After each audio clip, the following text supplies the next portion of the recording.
I think the pollsters are getting this wrong. We're all missing something because they're giving us the same poll over and over again. There isn't even statistical variation. 95% confidence level means that 5% of the time you're going to get a crappy poll. We hardly ever see that. It's like they're telling us we're watching a basketball game where every play is a jump ball.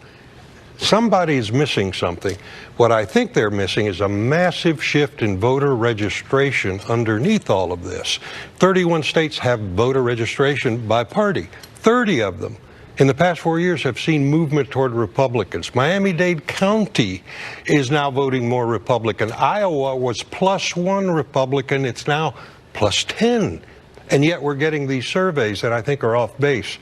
Somewhere, somebody is missing something. I think I'm not going to call it a wave, but I think there's a wavelet out there of Republican enthusiasm and registration. If I register to vote Republican, whether I'm switching or new, what am I going to do? That's political analyst Alex Castellanos revealing why many Democrats are getting increasingly nervous on the eve of the single most important election of our lives. We've got the latest on where we are and what to expect for tomorrow, so grab a pen and paper. You are not going to want to miss this. Hey, gang, it's me, Dr. Steve, your Patriot Professor, here to help you stay sane in these insane times, and I certainly hope to do that for you today. So you know what to do. Make sure to smack that bell and subscribe button. Before we dive into things here, gang, in troubled times like these, it's absolutely necessary for you to stay strong and healthy for yourself and to protect your family, because those supposedly charged with your protection are those that would appear to be seeking you the most harm. We're standing on a precipice. Thus, I've already spoken on Black Forest and its star product, NMN, and how the government is now attempting to restrict access to it, not because of health reasons, but for the money that Big Pharma can make off of it. And why is that? Well, simply because it works. A study out of Harvard has already shown that NMN can reduce weight, cholesterol, and even blood pressure. It's the only thing that I know that not only seems to slow down, but may even reverse aging. I myself have been taking NMN for over 5 months now. I can honestly say it's been a game changer, as have several of my friends. So to this end, I've asked Black Forest to give you, my followers, a special discount because I want you guys to have a chance to get your hands on NMN before any potential restrictions come into play. Thus, for the next 48 hours, you could buy 2 and get 1 free. That's how much Black Forest Supplements wants to ensure that people have access to NMN. But who knows? Things are changing fast. They might be forced to stop selling this life-changing supplement. So I do urge you to check out the link in the description and grab some for yourself and take advantage of this buy 2, get 1 free offer while it lasts. Click on that link below right now. So here we are. In less than 24 hours, we will be in the heart of Election Day. Now, if you've been with this channel over the last few months, you'll know that we've been focusing on 3 predictive indicators to help us assess what to expect for tomorrow. We've been looking at the polling, the good, the bad, the ugly. We've been looking at voter registration and identification trends, which you heard about at the beginning of the video. And of course, we've been looking at the early vote tallies over the course of the last few weeks, both mail-in ballots and in-person early voting. Now that that early vote is largely complete, it is time to start focusing almost exclusively on the votes that have been banked and interpret that banked vote in light of voter registration trends to try to predict the turnout for tomorrow. One final word about the polling. One of my favorite forecasting sites, Latinx Adjacent Doctor, makes a very good observation. He pointed out that national polls tend to be far more accurate than state polls. So this has been the case in the last 5 presidential elections. State polls have a habit of missing wildly, being way off, whereas national polls just simply aren't. And if we use that metric, President Trump is indeed well positioned to win the national popular vote on Tuesday. He certainly doesn't need to, and he doesn't need to because swing states on average vote 4 points to the right of the national popular vote. That's a pretty consistent find over the last several elections.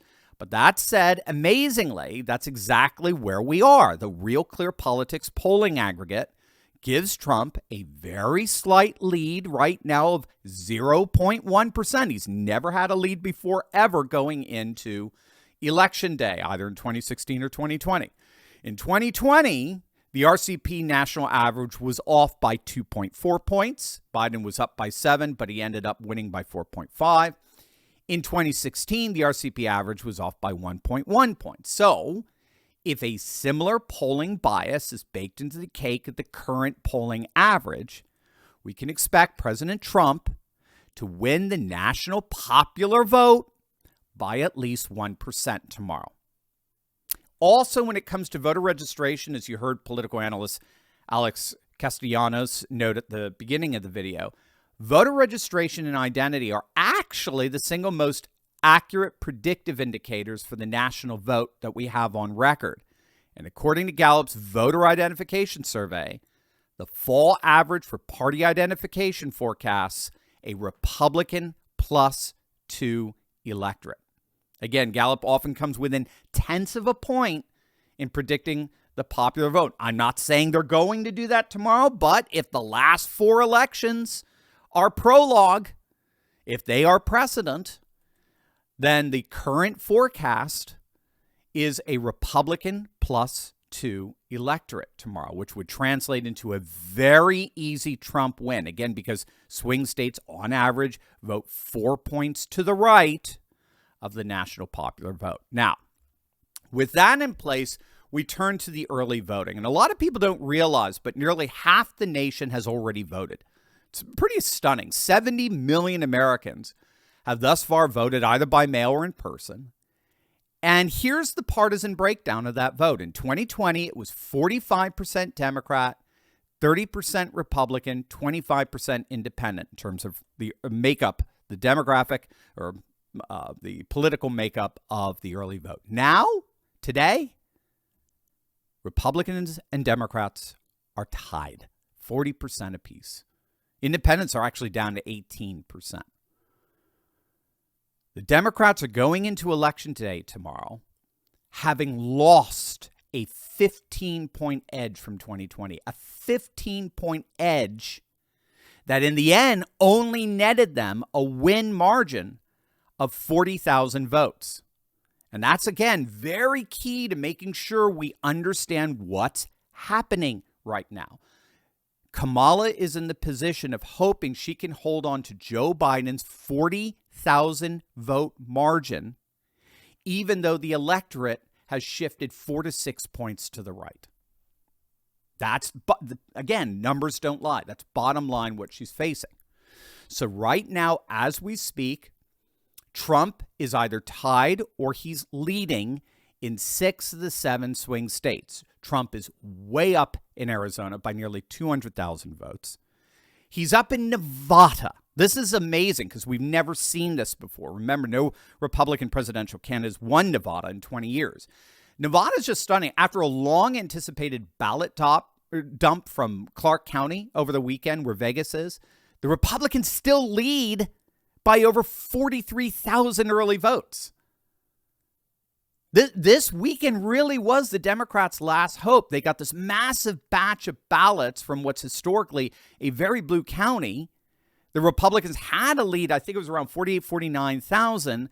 And then as it turns out, that dump, which was supposed to be tens of thousands of votes for the Democrats, barely dented the lead. It's now 43,000. The dump was such a blow to the Democrats' prospects that the ultra-leftist John Ralston, he's the data analyst par excellence in Nevada politics, he's basically thrown in the towel. Again, we will see, but he's fully admitting that it's now highly unlikely for the Democrats to pull this off. Now, again, what's key here is that Trump does not need Nevada. He gets to 270 without it. It's just a further indicator that the 2024 electorate is a far Trumpier electorate than 2020. And again, bottom line, can Kamala hold on to that 40,000 vote margin, right? 10,000 in Arizona. Well, that's gone. 10,000 in Georgia. We'll find out that's gone. And 20,000 in Wisconsin. Can she hold on to that 40,000 vote margin, even though the electorate has shifted 4 to 6 points to the right? So Trump is up in Arizona. He's up in Nevada. He's up in Georgia. We'll talk about that in a moment. He's up in North Carolina. We'll look at those numbers as well. He appears to be up in Wisconsin, and perhaps we'll see in Michigan. The data's a bit thin. It's ambiguous. The one state that he's doing amazing in, but not leading because of the uniqueness of the state, is Pennsylvania. Now, I'm going to do a separate video later on today, our second video, on Pennsylvania alone. But bottom line, what does all of this mean? What does all of this early vote data mean? Bottom line, if election day tomorrow is red, if Republicans come out in the numbers that they virtually always do in any other presidential election, we got this. It's really that simple. As I understand the math, it is that simple. When all's said and done, you can basically clear away all the fog, all the psyops that are going on right now. If Republicans come out in the numbers that they normally come out on Election Day, Trump wins. So what should we expect on Election Day?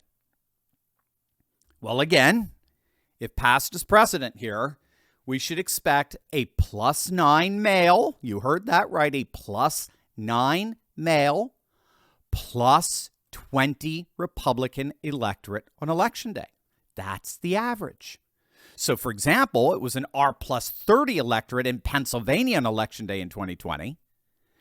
Forecasters are estimating an R+12 in Wisconsin. So, on average, across the country, we should expect an R+20 electorate tomorrow. So, bottom line, based on the data that we have, as long as Republicans show up like they always do on Election Day, we got this. That's it.